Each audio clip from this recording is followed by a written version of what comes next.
Hi friends, நான் தான் உங்களுக்கு ஸ்மைலி தயா. இது ரொம்ப ரொம்ப முக்கியமான விஷயம். இந்த வீடியோ எல்லாத்தையும் ஷேர் பண்ணுங்கள். என்னங்க, ஒரு ஜனநாயக நாட்டில் வாக்கு செலுத்த கூட நமக்கு சுதந்திரமே கிடையாதுன்னா அப்படி என்னங்க நம்ம இருக்க போகிறோம் சொல்லுங்கள். நேற்று சென்னையிலேருந்து பார்த்துருப்பீங்க, கிளாம்பாக்கத்தில் நிறைய பஸ் ஸ்டாண்டில், கோயம்புத்தூரில் சரியான டிரான்ஸ்போர்ட் வசதியே கிடையாதுங்க. கண்டிப்பாக அது முடக்கப்பட்டிருக்கு தான். அது கண்டிப்பாக தடுத்து நிறுத்திருக்காங்க. எங்கள் நாட்டில் ஓட்டு போகிறது முக்கியமான விஷயம். அது கூட போட முடியாது, அவங்கள தடுத்து நிறுத்துறாங்க. ஏங்க இப்படி பண்ணுறாங்க? இன்னும் 2 மணி நேரம் இருக்குங்க. இன்னும் 2 மணி நேரம் இருக்குது. முடிஞ்சளவு நண்பா, நம்பிக்கைகளே எல்லாம் கொஞ்சம் ஹெல்ப் பண்ணுங்க. போக முடியாதவங்களுக்கு நீங்கள் கூட்டிகிட்டு வாங்க. உங்களால் மட்டும்தான் அந்த வாக்கு சேதத்தை உயர்த்தி கொடுக்க முடியும். நீங்கள் நல்லா புரிஞ்சுங்க.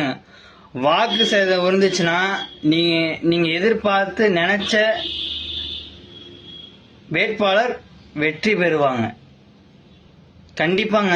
சீக்கிரம் இந்த வீடியோ ஷேர் பண்ணுங்க, ஹெல்ப் பண்ணுங்க. எல்லாத்துக்கும் முடிஞ்சளவு ஹெல்ப் பண்ணுங்க. முடிஞ்சளவு அந்த 6 மணிக்குள்ள அந்த ஸ்பாட்டுக்கு வர பாருங்க. அவங்க டைமை எக்ஸ்டெண்ட் பண்ணி கொடுத்துருவாங்க. நம்ம அந்த ஸ்பாட்டுக்கு கரெக்டாக 6 மணிக்குள்ள போகணும்.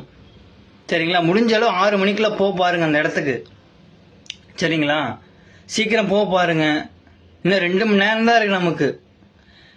இந்த நாட்டினுடைய ஜனநாயக கடமையை தீர்க்கறதுக்கு இன்னும் 2 மணி நேரம் தான் இருக்குது. சீக்கிரம் ஹெல்ப் பண்ணுங்க. முடிஞ்சளவு இந்த வீடியோ ஷேர் பண்ணுங்க. எல்லாம் ஒன்று சேர்ந்தீங்கன்னா வாக்கு சேதத்தை இன்னும் அதிகப்படுத்தலாம்.